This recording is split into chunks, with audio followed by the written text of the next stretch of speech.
Hello friends, welcome to shorthand smart learning. प्रस्तुत है GD dictation. Start. माननीय उपसभापति जी, लाभ के पद के मौजूदा कानून में संशोधन करने वाले इस बिल पर अपने विचार प्रकट करने के लिए मुझे आपने जो मौका दिया है उसके लिए मैं आपका शुक्रिया अदा करता हूं। श्रीमान, जब यह विधेयक पहली बार सदन में माननीय गृह मंत्री जी द्वारा 2010 में प्रस्तुत किया गया था, तब भी मैंने उस विधेयक का विरोध किया था और आज जब यह संशोधित रूप में पुनः इस सदन में प्रस्तुत किया गया है, इस रूप में भी मैं अपने दल की ओर से इसका विरोध करना हूं। महोदय, उस समय हमने इस सदन के माध्यम से सरकार को यह चेतावनी दी थी कि आज देश में समाज के शुभ चिंतकों और आम जनता में सरकारों के बारे में सोच अच्छी नहीं है। इस देश की जनता के मन में आज की सरकारों पर विश्वास नहीं रह गया है। सरकारों की विश्वसनीयता धीरे धीरे कम होती जा रही है। यदि हम इस विधेयक को पारित कर देंगे तो शायद इस संसद की भी जो विश्वसनीयता बची है वह खत्म हो जाएगी। श्रीमान, मुझे ऐसा लगता है कि जो आशंका हमने इस सदन में उस विधेयक पर चर्चा के समय जताई थी, राष्ट्रपति जी के मन में भी वही आशंका होगी और वही विचार आया होगा, जिसके कारण सरकार को आज यह विधेयक संशोधनों के साथ पुनः इस सदन में लाना पड़ा। दोनों सदनों के द्वारा पारित किए हुए विधेयक को जब महामहिम राष्ट्रपति जी के पास भेजा गया तो उन्होंने उस विधेयक को संसद के सामने पुनर्विचार के लिए वापस भेज दिया। मैं समझता हूं कि जब महामहिम राष्ट्रपति जी द्वारा किसी विधेयक को पुनर्विचार के लिए सरकार के पास भेजा जाता है तो इसका अर्थ यह निकलता है कि राष्ट्रपति जी उससे सहमत नहीं है।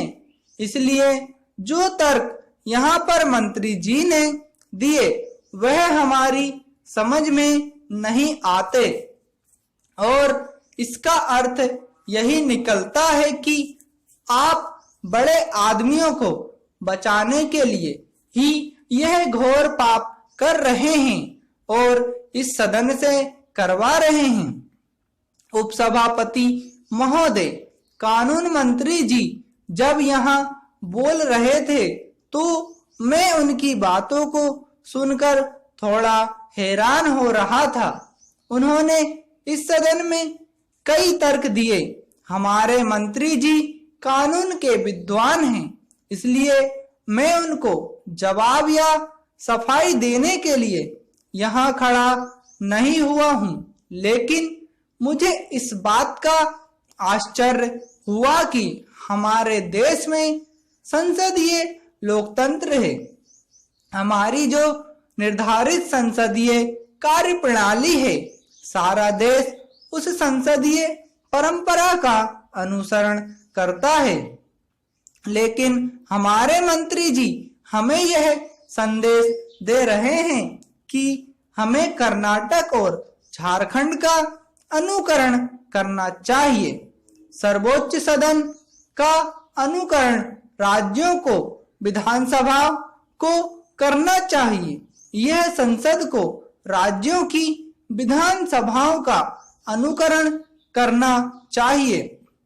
अगर वे सही हैं तो हम भी अपनी जगह सही हैं और यदि वे गलत हैं और यदि आप उनका अनुसरण करते हैं तो वह भी गलत है।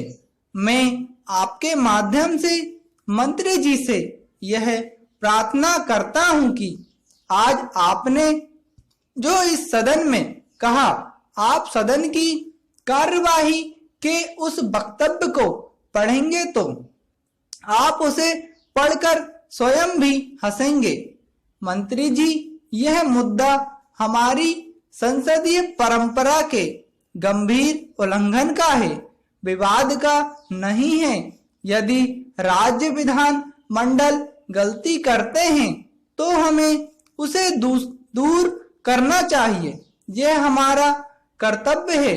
अगर हम भी गलती करते हैं तो हम इस सदन में बैठकर क्या कर रहे हैं?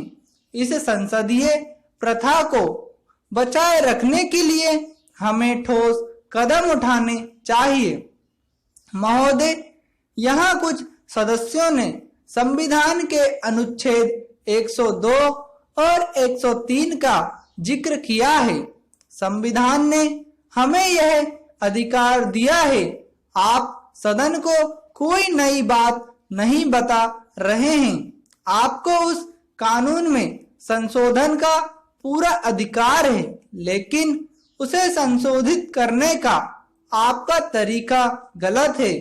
जिन सदस्यों या संस्थाओं को हम अब उस विधेयक के दायरे से बाहर कर रहे हैं, वे संस्थाएं नई नहीं हैं। लाभ के पद का कानून नया नहीं है, वह कई वर्षों से चला आ रहा है।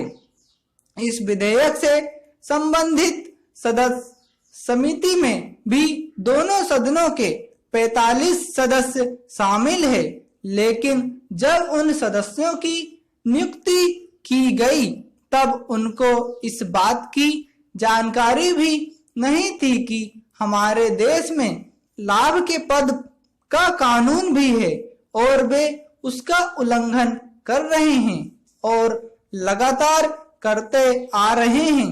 श्रीमान, यदि इस सदन की एक माननीय सदस्य का केस समाचार पत्रों में चर्चा में नहीं आया होता तो मुझे नहीं लगता है कि इस प्रकार का विधेयक इस सदन में आता। स्टॉप। Hello friend.